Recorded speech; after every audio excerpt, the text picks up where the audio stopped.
जब तक अगर आप प्रभु के समीप, अगर आपको ठंड लगी है तो आप गरमाई के पास बैठना चाहते हैं, अगर प्यास लगी है तो आप जल पीना चाहते हैं, भूख लगी है तो आप भोजन करना चाहते हैं। उसी तरह से अगर आपको मानसिक बल चाहिए, आत्म बल चाहिए, अंदर से अगर आप पूरी शक्तिशाली होना चाहते हैं तो आपको प्रभु यानी आध्यात्मिक अध्ययन करना ही होगा।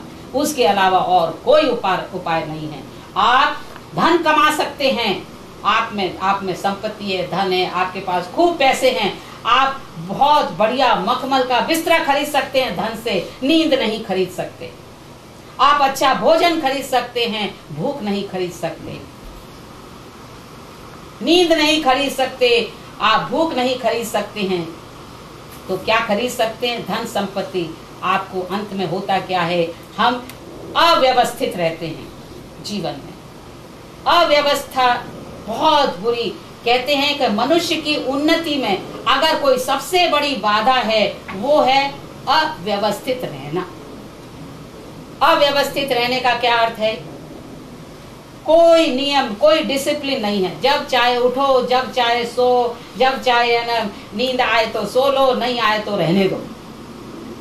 क्योंकि सारा समय आपका सिर्फ धन और संपत्ति कमाने में लगा हुआ है, उसमें आप थोड़े बहुत व्यवस्थित हो जाते हैं, लेकिन जहां तक कि आपकी दिनचर्या का सवाल है, आप बिल्कुल अव्यवस्थित रहते हैं। कहते हैं व्यवस्था अवनति की तरफ ले जाती है और ये आलस्य की निशानी है। आलस की वजह से आप अव्यवस्थित रहते हैं। मुझे आलस था, मेरी इच्छा नहीं हो रही उठने, मेरी इच्छा नहीं हो रही कहना वो मैं जाके थोड़ा वक्त संध्या या प्रार्थना करूं। और इस आलस्य की लाडली बेटी का नाम क्या है? लापरवाही। तो ये दोनों ही चीज जो है ऐसी दुश्मन है मनुष्य की, और ये प्रकृति की दुश्मन है। इतना कमजोर मनुष्य को बना देती हैं ये आलस और लापरवाही। ऐसा तमाचा मारती है प्रकृति आपके ऊपर कि आपको रुला देती है। धन संपत्ति आप इकट्ठा कर सकते हैं, आलस में पड़े रह जाएंगे। पहले 30-40 साल आपने खूब अच्छी तरह मौज मस्ती में बिताए, लेकिन उसके बाद सारे रोग इकट्ठे हो जाते हैं क्योंकि आपने सात्विक जीवन नहीं बिताया। तो सुव्यवस्थित रहना यह है कि शुरू जब प्रभात होता है, प्रभात के समय उठिए और प्रभात के उठकर आपको देखिए उषा की जो किरणें आती हैं, आपके लिए संदेश लेके आ रही हैं, आपके लिए धन संपत्ति लेके आ रही हैं, आपके लिए ज्ञान लेकर आ रही हैं। और उठ के देखिए तो सही प्रभात में वो घास पर जो वो मोती की तरह जो बूंदे हैं, ओस की हरियाली घास पे आप चलकर तो देखिए क्या आनंद आता है ब्रह्म वेला में। लेकिन लोग उठते नहीं हैं। क्यों? आलस, इच्छा नहीं हो रही है। अरे थोड़ी 2 बूंद पानी डाल, अपने आप इच्छा हो जाएगी। अव्यवस्थित जीवन जो है सबसे मनुष्य का बड़ा दुश्मन होता है। तो आलस न करिए और लापरवाही न करिए। तो ये सब चीजें जो हैं आपके अंदर की जो शक्ति है उसको जगाने में काम आती है।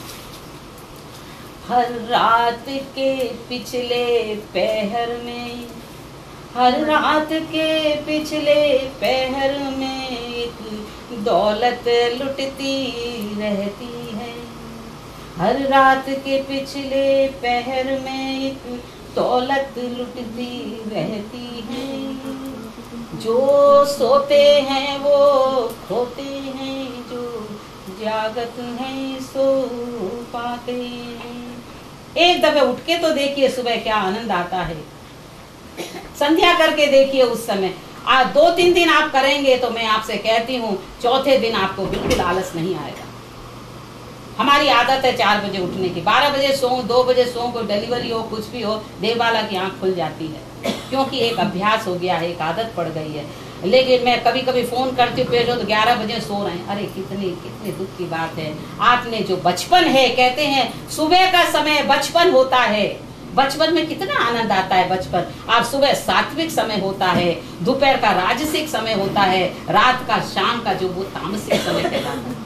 तो बचपन जो है उसमें खेलना कूदना कितना सुंदर लगता है। उसी तरह सुबह का प्रभात को बचपन से तुलना की गई है उसकी। एक है ना, जानवर का भी बच्चा होता है वो भी सुंदर लगता है। छोटी चीज हर एक सुंदर लगती है। तो सुबह का बचपन देखो। सुबह को उठते बचपन देखा, फिर दोपहर जवानी, रात बुढ़ापा ढलते देखा, शाम बुढ़ापा ढलते देखा रात को खत्म कहाँ।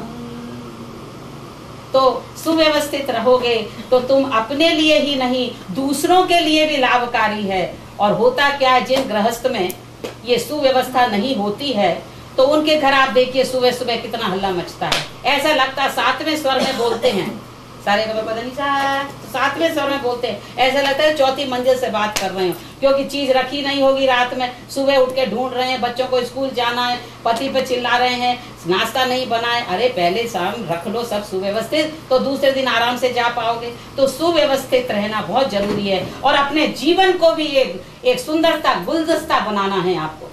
आप किसी फ्लोरिस्ट के पास जाइए, आपको अपनी प्रेमिका को, प्रेमी को, दोस्त को या किसी को भेंट देने हैं फूल, तो कहते हैं कि अच्छा वो गुलदस्ता तैयार कर देना भैया। तो गुलदस्ता तैयार करने के लिए उसको बड़ी व्यवस्था करनी पड़ती है, कांटे हटाने पड़ते हैं, जो सूखे हुए पत्ते हैं, घास हैं, वो सब हटाने पड़ते हैं, फिर वो जोड़ जाड़ के इतना सुंदर गुलदस्ता बना देता है। उसी तरह हमारे जीवन को भी हर दिन हमको गुलदस्ता की तरह सजाना होगा। और गुलदस्ता की तरह तभी आप सजा पाएंगे जब आप व्यवस्थित होंगे। अगर आप आलस में लेटे रहेंगे, सुबह खत्म हो गई, दोपहर प्रारंभ हो गई है, तो आपका दिन जो है वो बड़ा डमाडोल सा होता है। ये रथ जो हमें मिला है, ये शरीर, इस पे जो आत्मा यात्रा करने के लिए अंदर रखी गई है, उस आत्मा को, रथ को चलाना है। उबड़ खाबड़ जमीन है, उबड़ खाबड़ रास्ते हैं हमारे जीवन के। ये रथ कैसे चलेगा अगर तुमने पहले 30 साल 40 साल बेकार बिता दिए हैं। जब आप 40-50 के हो जाते हैं तो घुटने में दर्द होने लगता है, ऑर्थोपेडिक्स की कमाई होने लगती है, डायबिटीज हो जाती है, ब्लड प्रेशर हो जाता है। मैं फार्मेसी बना हुआ है पेट सबका, सात्विक जीवन नहीं बिताया आपने। और मैं समझती हूँ 80% यहाँ डॉक्टर्स बैठे हुए हैं, 80% बीमारियां, कम से कम 75% हमारे बिल्कुल उबड़ खाबड़ जीवन की वजह से होती हैं, खान पीन से होती हैं। जब चाहे चाय पीते रहते हैं, जब चाहे मिठाई खाते रहते हैं। अरे आप सात्विक भोजन करो, कि कहते हित भोग मित भोग ऋत भोग, जो हितकारी हो ऐसा भोजन करिए। मित माने सीमा में खाइए, ऋतु भोग माने जिस ऋतु में जो चीज उपलब्ध हो उसी को खाइए। आम खा रहे हैं ठंडक के मौसम में, दूध भी पी लिया, फिर दही भी खा लिया, उसके कप कॉफी भी पी गई। विरोधी भोजन नहीं करना चाहिए। और फिर जाके दवाई लेते रहो, उस वैद्य से, इस वैद्य से, इस डॉक्टर से, उस डॉक्टर से। खैर मैं भी डॉक्टर हूँ, मेरी भी कमाई होती है, लेकिन मेरी स्पेशलिटी बहुत अलग है, मैं तो बच्चे पैदा करती हूँ। तो कहने का मतलब ये है कि है ना, डॉक्टरों के पास तब जाओ जबकि तुम्हारे बीमारी जो, और डॉक्टर को भी चाहिए कि वो दवाइयों के अलावा उन्हें रहने का तरीका सिखाए कि इस तरह से तुम अपना जीवन बिताओ। तो उसके बाद ज्यादा पेशेंट आएंगे, जरूरी नहीं है कि अगर आप उसी पेशेंट को बार बार बुलाओ, ज्यादा आएंगे क्योंकि वो खबर फैलेगी। इसलिए हम लोगों का ये कर्तव्य है कि हम जीना, कहते हैं जीना आता नहीं, जाना चाहते नहीं। कोई मरना चाहता है? नहीं। जीना नहीं आता, लेकिन मरेंगे नहीं, जाना नहीं चाहते। तो जीना आता नहीं, जाना चाहते नहीं, तो उसके लिए तुम्हें सुव्यवस्थित होना होगा, तुम्हें संयम रखना होगा, तुम्हें आत्मविश्वास होना चाहिए। कछुए और खरगोश की कहानी आपने सुनी होगी। कछुआ जो है बड़े धीरे धीरे धीरे धीरे चलता है और अपने लक्ष्य तक पहुंच जाता है, और खरगोश जो है बहुत जल्दी जल्दी जल्दी दौड़ता है, थक जाता है। तो उसमें ओवर कॉन्फिडेंस है खरगोश में, और कछुए में सेल्फ कॉन्फिडेंस, वो अपने आराम से चलता रहता है। तो जीवन को हर दिन सुव्यवस्थित करो। और दूसरी चीज है, सुव्यवस्थित करने के लिए, संयम करने के लिए आपके अंदर जो राग रागिनी जो उत्पन्न हो रही है, जो कविता उत्पन्न हो रही है, जो तरंगे उत्पन्न हो रही, वो आप इस संसार में फैला पाएंगे। राग के रूप में एक सितार वादक को बुलाया गया और उससे को 20 मिनट समय दिया गया और कहा सितार बजाओ, तो उसने 10 मिनट तो वो खूंटी कसता रह गया, क्योंकि ट्यून कर रहा था। कहने का मतलब ये है, आपको हर दिन अपने को ट्यून करना होगा उस सितार वादक की तरह, जो घूंटी को रोज ट्यून करता है, हर दफे बजाता है, हर दफे ट्यून करता है, तभी वो सुंदर सी राग रागिनी, उसमें झंकार जो निकलती आवाज, फिर आप कहते हैं वाह क्या बजाया है सितार इसने।